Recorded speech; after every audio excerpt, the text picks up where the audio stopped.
wa dalalata alal khair ibtigha'a wajhillahi wa mardhatih. Alhamdulillah, kita bersyukur kepada Allah atas segala nikmat yang telah Allah berikan kepada kita. Dan nikmat yang paling mulia yang Allah anugerahkan kepada kita yaitu baginda Nabi Yuna Muhammad. Itu nikmat yang paling agung. Begitu banyak nikmat yang Allah anugerahkan kepada kita, nikmat sehat, nikmat iman, nikmat Islam, ya. Ini semuanya nikmat. Nikmat istri, nikmat anak soleh, nikmat rezeki berkah, ini semuanya macam-macam nikmat yang Allah anugerahkan kepada kita. Tapi dari semua nikmat ada nikmat yang paling besar. Siapa dia? Baginda Nabi Yuna Muhammad. Lahirnya Nabi dimulai setar dari lahirnya Nabi sampai diutusnya baginda Nabi Yuna Muhammad sallallahu alaihi wasallam sampai beliau meninggal dunia. Ini nikmat yang paling besar yang Allah anugerahkan kepada kita. Maka Allah firmankan di dalam Al-Quran, wa in ta'uddu ni'matallahi la tuhsuha. Kalau kalian atau kamu menghitung berapa banyak sih nikmat yang Allah anugerahkan kepada kita, pastinya banyak. Coba kalau kita hitung nih, dari awal kita melek sampai kita bobok kembali. Dari awal kita melek sampai kita bobok kembali sampai kita tidur. Berapa banyak nikmat yang Allah anugerahkan kepada kita. Nikmat mata, belum lensanya, belum pencerahannya. Nikmat mulut, belum lidahnya, belum giginya, belum gusinya. Berapa banyak nikmat. Sampai Allah katakan la tuhsuha, kamu tidak akan bisa menghitung, meneliti satu persatu jumlah keseluruhannya. Tidak ada manusia yang akan bisa memperhitungkannya, saking banyaknya nikmat yang Allah berikan kepada kita. Cuma yang ingin kita ambil dari seluruh nikmat itu yang paling besar yaitu baginda Nabi Yuna Muhammad. Maka di dalam kitab yang dikarang oleh Imam Ghaziyat yang bernama Kitab Asy-Syifa, ditafsirkan di situ, apabila kalian memperhitungkan nikmat Allah, kalian tidak akan bisa memperhitungkannya. Nikmatullah di dalam ayat tersebut siapa? Ditafsirkan di situ Sayyidina Muhammad sallallahu alaihi wasallam. Jadi yang dimaksud di dalam ayat tersebut, wa in ta'uddu ni'matallahi latusuha, nikmatullah baginda Nabi Yuna Muhammad. Itu nikmat yang paling agung, nikmat yang paling besar. Dan salah satu nama baginda Nabi Yuna Muhammad, kalau kita lihat di dalam kitab salawat Dalailul Khairat, di situ ada 300 lebih nama dan julukan baginda Nabi Yuna Muhammad. Salah satunya Ni'matullah. Itu salah satu nama baginda Nabi Yuna Muhammad. Alhamdulillah. Dan Allah jadikan kita umatnya. Allah jadikan kita umatnya. Allah turunkan kepada Nabi dan hadiahkan kepada kita wahyunya. Untuk dijadikan apa? Untuk dijadikan pedoman. Lalu Allah turunkan kepada kita setelah para nabi, yaitu para ulama, para solihin, para aulia yang meneruskan perjuangan baginda Nabi Yuna Muhammad di dalam memahami wahyu, di dalam memahami hadis, supaya kita semuanya tidak tersesat dan benar-benar kita memahami syariat seutuhnya sesuai ahli sunnah wal jamaah. Ini semuanya nikmat yang begitu luar biasa bagaimana kita umatnya mengikuti sesuai panduan yang benar, tidak terseleweng kepada ajaran-ajaran, pemahaman-pemahaman yang tidak benar. Karena tidak semua Islam itu benar. Islam ya benar, agama tidak bisa disalahkan. Al-Quran itu benar, Al-Quran tidak bisa disalahkan. Apa yang disabdakan oleh baginda Nabi Muhammad itu benar, tidak ada salahnya. Tapi yang salah siapa? Kerocok-kerocok manusia yang memanipulasi arti dan makna lalu ditujukan kepada hal-hal yang tidak benar. Disitulah timbul kesesatan. Di situ timbul kesesatan. Sehingga diriwayatkan oleh baginda Nabi Muhammad bahwa umat Islam itu umat yang paling banyak terpecah belahnya. Nasara 71, Yahudi terpecah 72, dan kita umat Islam 73 golongan. Gak usah jauh-jauh, yang seperti kita lihat sekarang banyak apa tidak? Islam ini, Islam itu, Islam ini, Islam itu, kepahaman ini, kepahaman itu. Benar? Aliran ini, aliran itu, semua menu ada. Tapi Anda perlu ingat, yang selamat siapa dari mereka? Sawadul a'adham. Siapa sawadul a'adham? Mereka yang berakidah ahli sunnah wal jamaah, seperti yang dikabarkan oleh baginda Nabi Muhammad, tidaklah berkumpul umatku lalu mengeluarkan pendapat mereka salah di dalam pendapatnya, yang artinya pendapatnya dijamin pasti benar. Dan dari abad ke abad sampai zaman kita, yang paling banyak yaitu ahli sunnah wal jamaah. Nah, salah satu hadirin yang akan kita kaji malam hari ini, salah satu yang akan kita kaji malam hari ini, yaitu tentang hal yang dilihatnya penting, sebagian tidak penting, tapi ini hal teramat penting. Karena ini hal bukan yang bisa dilihat nyata seperti di dunia nyata, tapi ini hal mungkin bagian seorang bisa dikatakan ini apa, dongeng, khurafat ya. Tapi ini hakikat. Hal apa itu? Bahwa orang yang sudah meninggal dunia bukan hanya sekedar meninggal lalu selesai, tidak. Justru alam barzakh itu lebih luas dan luas daripada alam dunia. Kita melihat dunia nih ya, begitu lega, begitu luar biasa. Itu alam barzakh yang kita lihat dengan mata kepala kita paling 2 meter ya. Kuburan itu paling 2 meter. Padahal hakikat kehidupan di alam barzakh itu lebih luas dan lebih luas daripada kehidupan kita di alam dunia. Karena tahap kita ada 4 tahap. Yang pertama alamudur. Sebelum Allah ciptakan segala sesuatu, Allah sudah ciptakan arwah-arwah kita. Ini manusia yang terus berganti hidup di abad yang akan datang, hidup di tahun yang akan datang, hidup sampai hari kiamat. Itu arwah-arwahnya sudah tercipta lebih dulu, cuma untuk diluncurkan ke alam dunia bertahap-tahap. Pertama alamudur, yaitu alamul arwah. Sebelum kita diciptakan, arwah kita sudah lebih dulu diciptakan.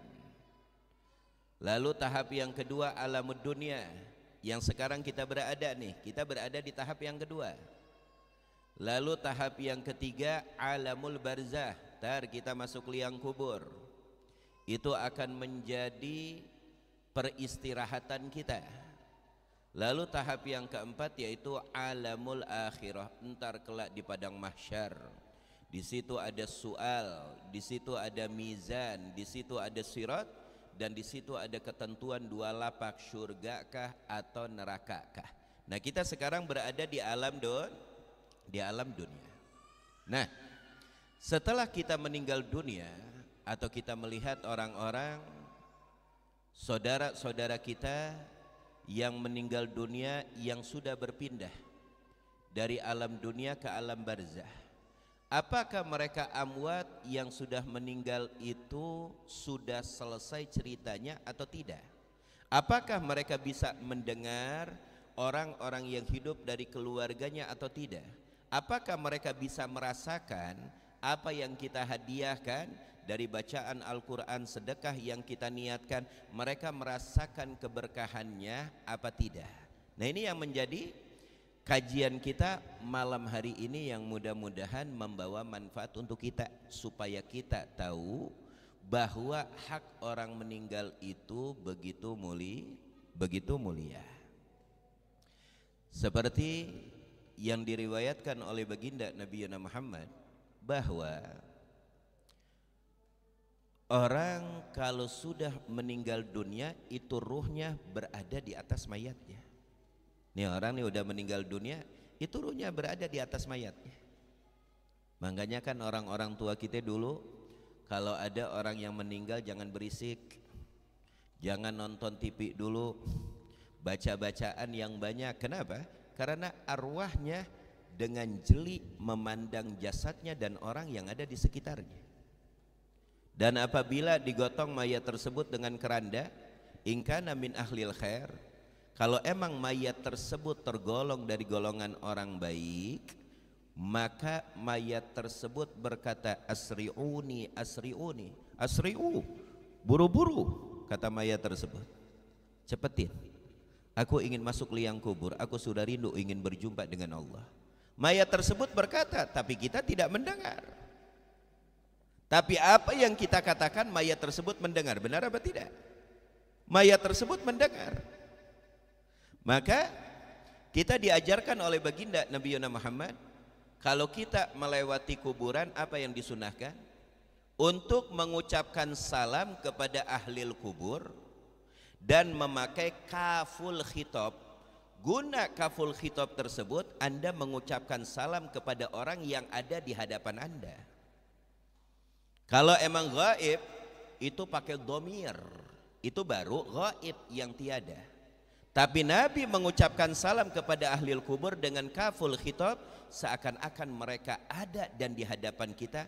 Assalamualaikum ya ahlal kubur, atau assalamualaikum ya daral muslimin wal mu'minin. Ini menunjukkan apa? Bahwa orang yang sudah meninggal dunia bukan hanya sekedar sudah selesai ceritanya. Orang yang sudah meninggal dunia bisa mendengarkan apa yang kita ucapkan, tapi kita tidak bisa mendengarkan apa yang mereka ucapkan karena posisi kita sudah berbeda dengan posisi mereka. Mereka sudah berada di tahap yang ketiga, yaitu alamul barzah. Kita masih berada di tahap yang kedua, alamud dunia, yang serba terbatas. Lalu kan kita sering mendengar apa? Riwayat Nabi bahwa kalau jenazah sudah dikubur, itu jenazah tersebut mendengar syirak, ketak-ketuk daripada sendal kita ya. Itu mendengar mereka. Mereka bisa mendengar, tapi kita tidak bisa mendengar mereka.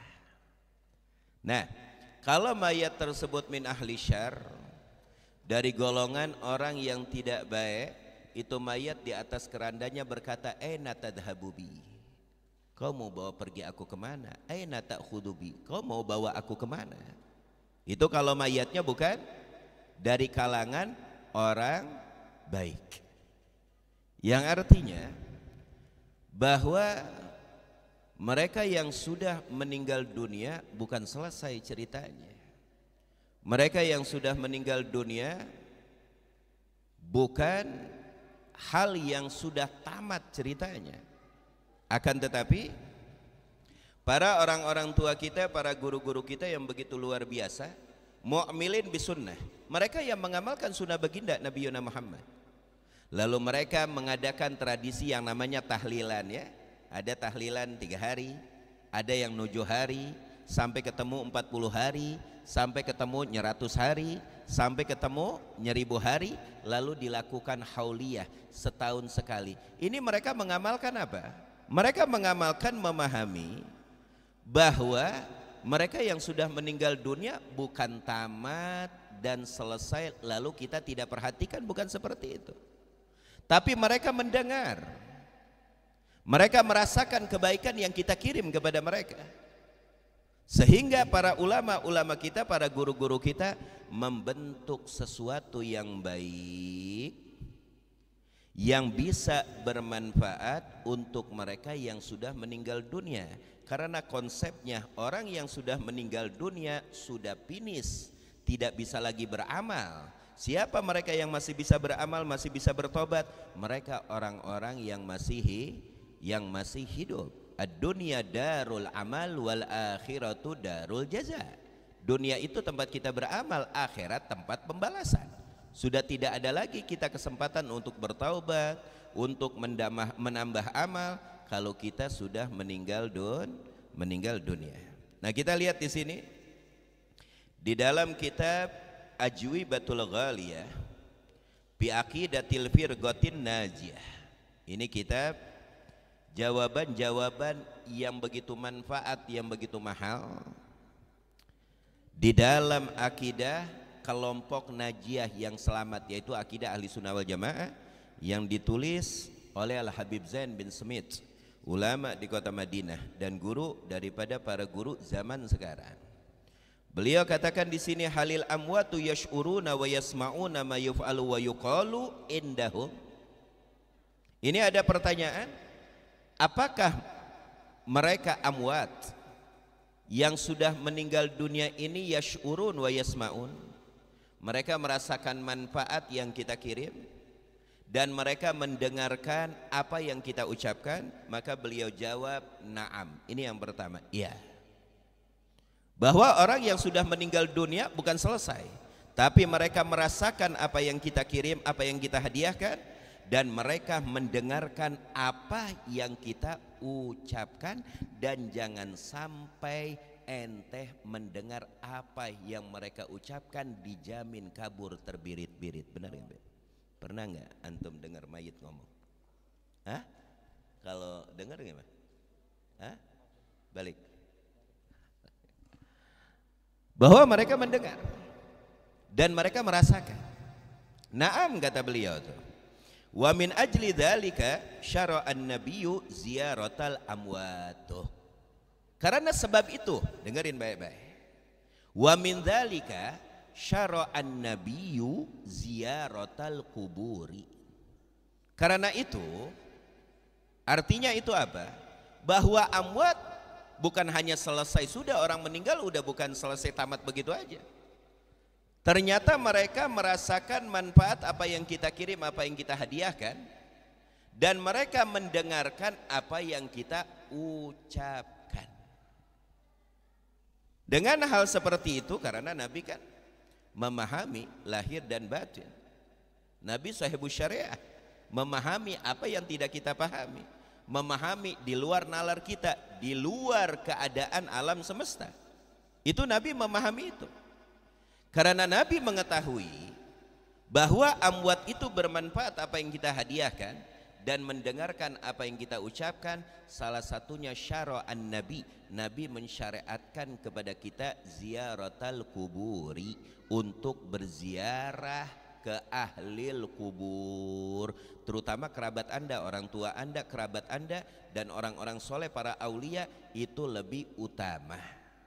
Karena itu ya, Nabi mensyariatkan, yang artinya ketika Nabi mengetahui bahwa amwat itu merasakan manfaat hadiah dari kita dan apa yang kita ucapkan, Nabi syariatkan kita untuk ziyaratul kubur, untuk berziarah ke makam-makam, terutama makam keluarga kita, orang tua kita, dan makam orang-orang soleh, dan makam para aulia Allah subhanahu wa ta'ala. Wa kana sallallahu alaihi wasallam katsiran mayazuru ahlal baqi, yang dimana itu dilakukan oleh baginda Nabi Muhammad. Nabi berkali-kali berziarah ke makam Baqiyah yang ada di kota Madinah. Itu Nabi berziarah. Lalu apa yang diucapkan oleh Nabi? Assalamualaikum dara qaumi mu'minin. Assalamualaikum. Kaful khitab. Yang artinya kaful khitab, fungsinya Anda lagi menyampaikan salam kepada orang yang ada di depan Anda, hidup dan menyimak. Itu namanya kaful khitab.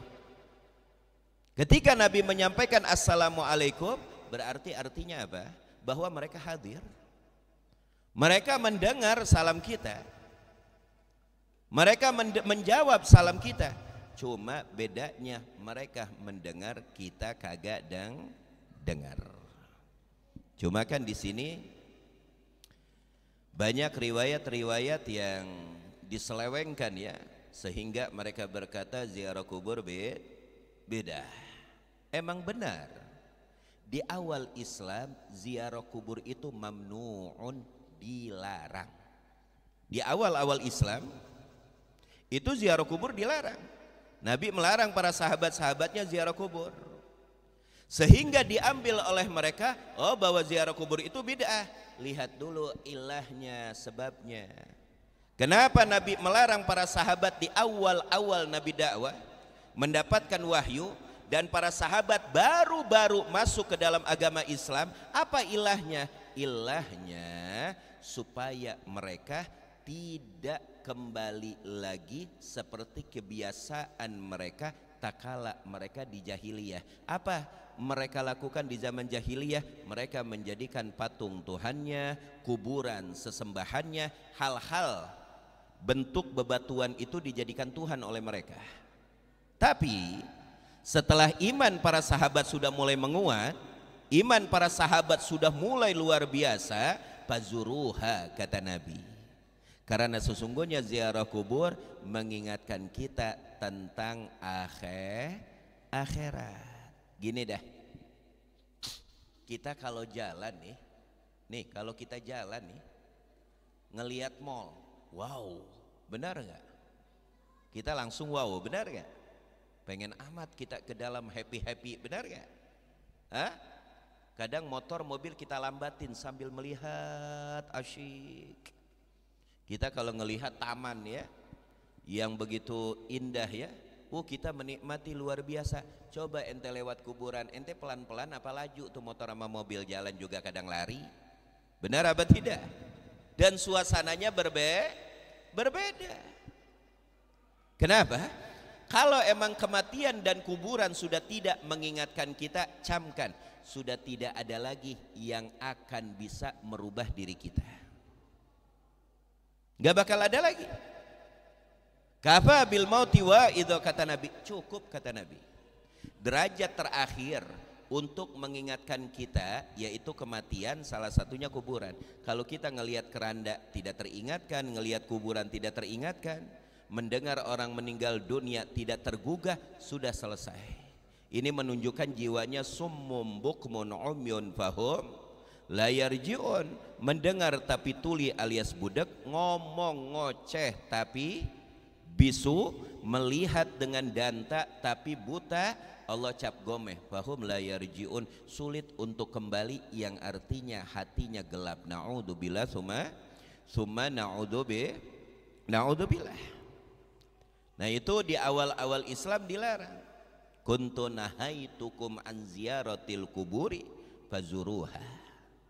Yang dimana awal aku melarang kalian untuk berziarah kubur karena ilah yang tadi, sebab yang tadi, untuk menjaga kestabilan keyakinan dan keimanan para sahabat supaya tidak kembali ke masa jahiliyah, tidak teringat ke masa jahiliyah. Setelah mantap, fazuruha, dengan amar sunnah anjuran ziarahi kuburan, karena menziarahi kuburan mengingatkan kita tentang apa? Tentang akhirat. Masya Allah. Lalu di sini disampaikan oleh beliau dalil-dalil yang menunjukkan bahwa orang yang sudah meninggal itu merasakan dan pula mendengar. Di sini diriwayatkan oleh Imam Abid Dunya, Ibnu Abid Dunya, di Kitabil Qubur, dari Sayyidatuna Aisyah radhiyallahu anha, anna nabiyya sallallahu alaihi wasallam qala ma min rajulin yazuru qabra akhi fayajlisu indah illa sta'nasa bihi wa ruddat alaihi ruhuhu hatta yakuma min indihi. Tuh lihat, tidaklah seseorang menziarahi saudaranya, menziarahi kubur saudaranya, kecuali Allah mengembalikan ruh mayit tersebut, ruhnya dikembalikan kepada jasad mayit tersebut, sehingga mayit tersebut mendengar dan merasakan apa yang dilakukan oleh yang ziarah tersebut dari saudaranya, sampai saudaranya tersebut, penziarah tersebut pulang dan keluar dari tempat kuburan tersebut. Berarti mereka merasakan, mereka mendengar. Wa qala Nabi sallallahu alaihi wasallam ma min rajulin yamuru bi qabri akhi kana ya'rifuhu fid dunya fasallama alaihi ila rudat alaihi ruhuhu hatta yaruda alaihi salam.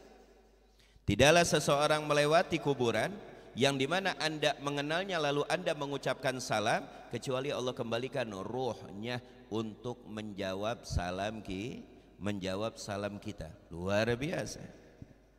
Wa dzakara Ibnul Qayyim, Imam Ibnul Qayyim fi Zadil Ma'ad fil kalami ala khasaisi yaumil jum'ah. Nah, ini yang disampaikan oleh Imam Ibnul Qayyim di dalam kitabnya Zadul Ma'ad. Apa disampaikan di sini nih? Salah satu dari khususiyah hari Jumat. Nih salah satu khususiyah hari Jumat. Ingat nggak orang-orang tua dulu kita, orang-orang tua kita dulu, kalau udah masuk malam Jumat, jangan nonton TV dong. Nih malam Jumat kan begitu, kayak sakral malam Jumat. Benar apa tidak? Kita masih nemuin tuh orang-orang tua tuh. Jadi kita, engkong-engkong kita, kalau udah masuk malam Jumat, luar biasa, hayo kumpul, hayo yasinan. Benar apa tidak? Ini orang-orang tua masih ngerasain. Kalau anak-anak muda, wallahu a'lam bishawab, malam Jumat sudah keluyuran kemana-mana ya. Tapi kalau yang tua-tua nih ngerasain kalau malam Jumat itu sakral. Karena di dalam Islam masuknya hari itu ba'da maghrib. Kalau hitungan kita Masehi, berpindahnya hari itu jam 12 malam.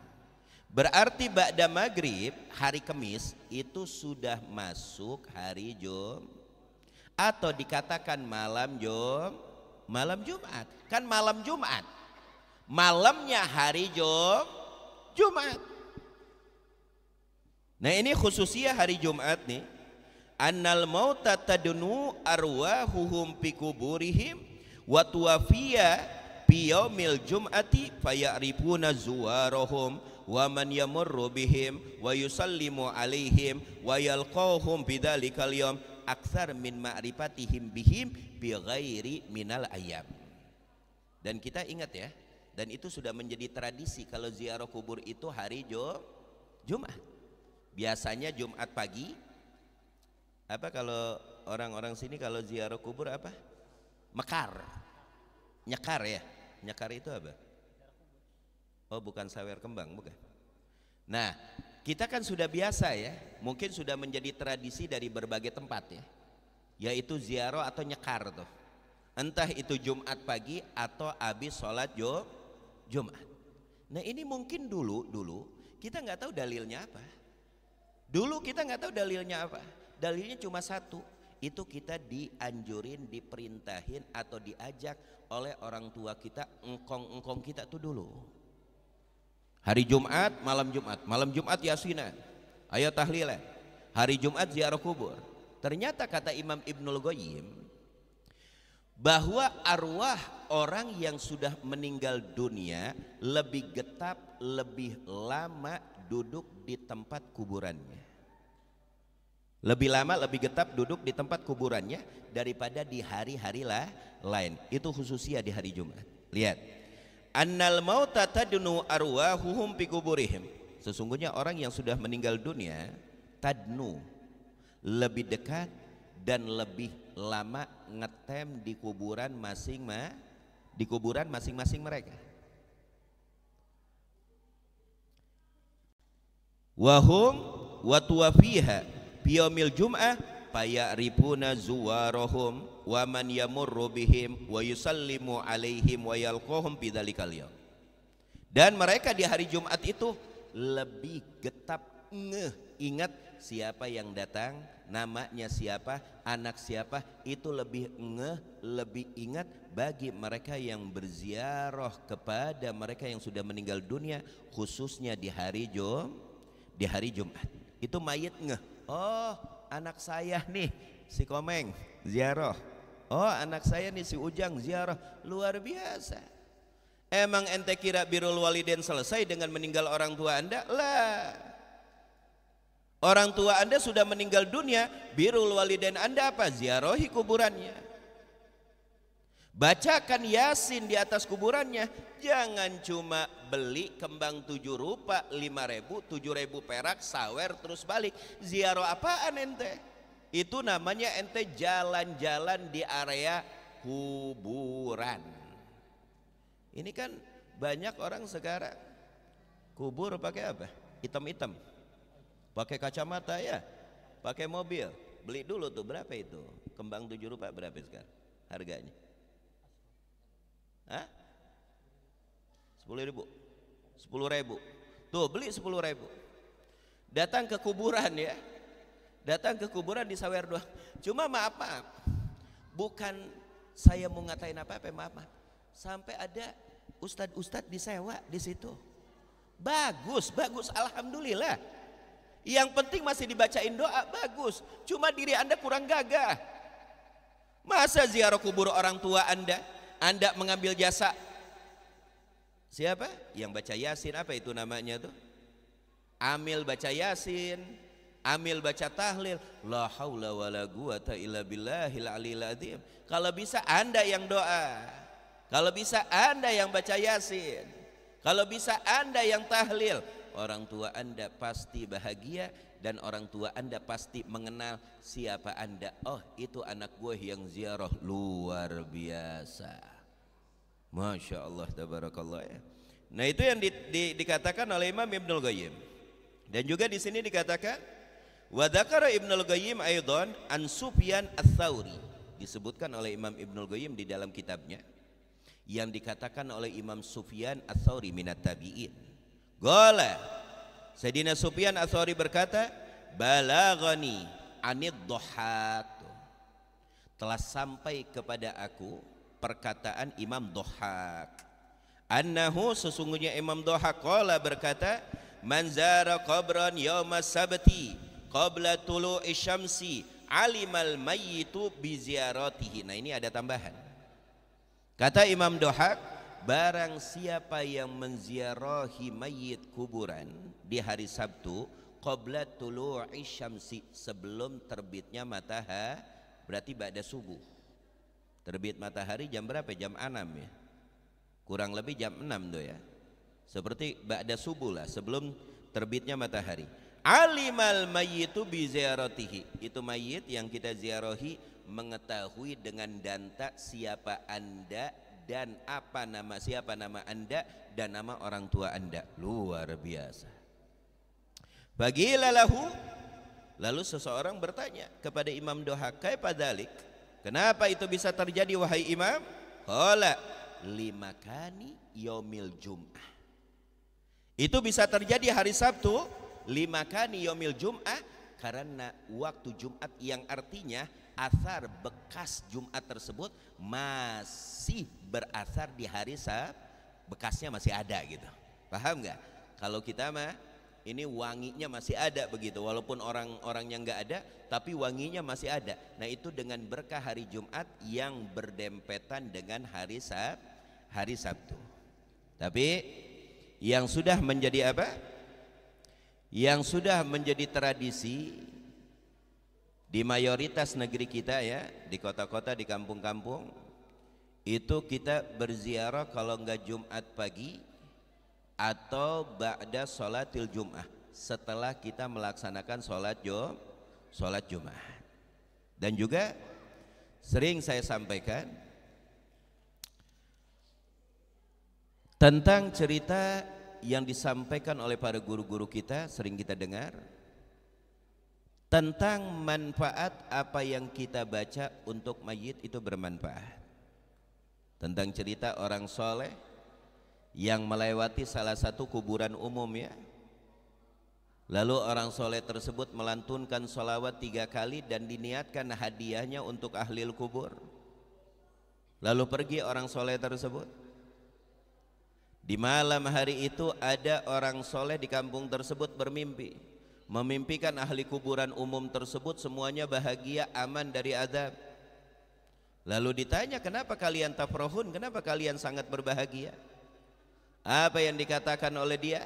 Salah satu mayit di kuburan tersebut, kami berbahagia dan terangkat azab dari kami berkah orang soleh almar yang tadi jalan melantunkan sholawat dan pahalanya diniatkan kepada kita, sehingga itu menyebabkan kami terbebas dari azab kubur. Luar biasa. Dan kita ahli sunnah wal jamaah jangan ragu lagi ya. Salah satunya dikuatkan oleh Imam Nawawi, Imam Al-Ghazali ya, bahwa apa yang kita hadiahkan, kita niatkan kepada orang yang sudah meninggal dunia sampai dengan pasti, tanpa ragu, sampai dengan pasti tanpa ragu. Paham dong? Tapi ingat, ketika Anda ziarah jangan nginjak kuburan, haram hukumnya. Ketika Anda ziarah di sebelahnya ada kuburan pakai keramik, enak nih buat duduk, haram hukumnya. Karena hak kehormatan mayit seperti hidupnya, haram. Kalau dengan sengaja haram Anda. Nginjak kuburan haram. Ngedudukin kuburan haram, nginjak kuburan haram, ngeduduki kuburan haram. Terus kata Habib Hasan, kalau dihancurin haram jadah itu namanya. Kurang ajar. Emang kuburan-kuburan para aulia yang kita lihat, kuburan para habaib, para kiai yang kita lihat di Indonesia yang begitu luar biasa, itu tanpa kesepakatan para ulama-ulama di zamannya. Di zaman tersebut ada kiai, ada sesepuh, disetujui oleh mereka. Mereka tidak bertindak apapun, mereka hormat, mereka menyetujui. Datang orang-orang sekarang ya, asal bongkar, asal ini, nggak ada etika. Ya itulah keadaan zaman sudah amburadul ya. Cara berpikirnya manusia sudah amburadul. Walaupun Dajjal itu belum datang, tapi pemikiran-pemikiran Dajjal sudah mulai menyebar luas. Ya sekarang sinilah kuburan ada di sini sesepuh. Itu Anda nggak tahu nggak sejarahnya? Sebelum melakukan apapun, tanyakan dulu, tabayun dulu. Nggak mungkin itu terbangun kalau tanpa persetujuan sesepuh. Dengan diamnya aja berarti menunjukkan apa? Setuju. Paham dong? Nah itu nginjak kuburan, duduk di atas kuburan. Makanya banyak yang apa itu namanya? Yang ketempelan tuh. Makanya jangan dudukin kuburan, ntar kesambet. Beb, gimana yang pacaran di kuburan? Ya setan juga nggak mau nyambet, lebih takut setan daripada dia lebih setan. Bayangin melakukan dosa di tengah-tengah kuburan, akal tidak menerima. Kalau Anda melakukan dosa di lapaknya, oh itu lapaknya. Tapi ini di tengah-tengah kuburan Anda melakukan dosa, setan juga minggir. Apa kata setan? Lebih setan, lebih iblis dari gue, kata setan. Innalillahi wa inna ilaihi rajiun. Nah maka dari itu jamaah yang dimuliakan oleh Allah Subhanahu wa ta'ala, kita ahli sunnah wal jamaah meyakinkan bahwa al-amwat, orang yang sudah meninggal dunia itu yasma'un wa yash'urun. Mereka mendengar apa yang kita ucapkan dan mereka merasakan dampak manfaat apa yang kita hadiahkan. Terutama bagi Anda yang mempunyai orang tua, jangan lupakan untuk hadiah doa dan Fatihah. Untuk hadiah doa dan Fatihah. Untuk orang-orang tua kita yang sudah meninggal dunia, paling minimal sehari 5 kali lah. Itu paling minimal. Sehari 5 kali. Ba'da subuh, ba'da zuhur, ba'dal asar, ba'dal maghrib, ba'dal isya. Itu jangan sampai Anda lewatkan doa Fatihah yang Anda kirimkan, haturkan untuk kedua orang tua Anda. Itu jangan sampai. Dan didiklah anak-anak Anda, kenalkanlah anak-anak Anda apa yang telah diajarkan oleh para orang-orang tua kita terdahulu. Dulu kita belajar dengan apa yang kita lihat. Contohkan kepada anak-anak Anda supaya anak-anak Anda mengetahui apa yang diajarkan oleh ahli sunnah wal jamaah. Jangan bermalas-malas untuk mendidik anak, mengenalkan inilah hal yang baik dan inilah yang dilakukan oleh para orang-orang tua kita dulu, supaya anak-anak kita tidak tertinggal. Yang ditakutkan apa? Yang ditakutkan kalau Anda tidak mengenalkan, mematenkan kepada anak-anak kita tradisi-tradisi yang baik, amal-amal yang baik, ditakutkan anak Anda besar kosong, lalu mendengarkan dari sipulan, terbawa mereka, dan yang ditakutkan melenceng akidah mereka dari akidah ahli sunnah wal jamaah. Apalagi di zaman yang dimana kita sekarang begitu ngeri, macam-macam aliran, macam-macam kepahaman, ya, macam-macam perkumpulan yang lebih cepat merusak. Ditambahkan lagi sekarang media luar biasa. Maka bagi orang tua lebih getol, lebih getat, lebih banyak lelah berjuang untuk mengenalkan kepada anak-anak Anda ajaran yang baik, akidah yang baik, cara bersyariat yang baik, dan memahami agama yang baik. Kalau Anda tidak getar, kalau Anda tidak jaga, ingat, di luar sana banyak manusia-manusia yang lagi menunggu mangsanya. Jangan sampai anak kita, keluarga kita termangsa oleh mereka dengan pemikiran akidah, gaya yang tidak baik, yang keluar dari akidah ahli sunnah wal jamaah. Na'udzubillah summa na'udzubillah. Mudah-mudahan Allah ampunkan dosa dari orang-orang tua kita, keluarga kita yang sudah meninggal dunia, dan Allah angkat derajat mereka, dan Allah tempatkan mereka di tempat yang paling indah. Dan mudah-mudahan Allah hidupkan kita dalam keadaan baik, Allah matikan kita dalam keadaan baik, dan Allah kumpulkan kita kelak di akhirat bersama perkumpulan orang-orang yang baik dan terbaik. Allahumma amitna ala husnil khatimah, Allahumma tawaffana ala husnil khatimah, Allahumma rzuqna jannataka jannatukan na'im, wajma'na ma'an nabiyyin wasiddiqin wasyuhada wassalihin. Rabbana taqabbal minna innaka antas samii'un alim wa tub 'alaina innaka antat tawwabur rahim. Wa sallallahu ala sayidina Muhammadin wa ala alihi washabihi wasallam walhamdulillahi rabbil alamin al-qubul. Assalamualaikum warahmatullahi wabarakatuh. Ustaz Gasidah. Anta syamsun anta badru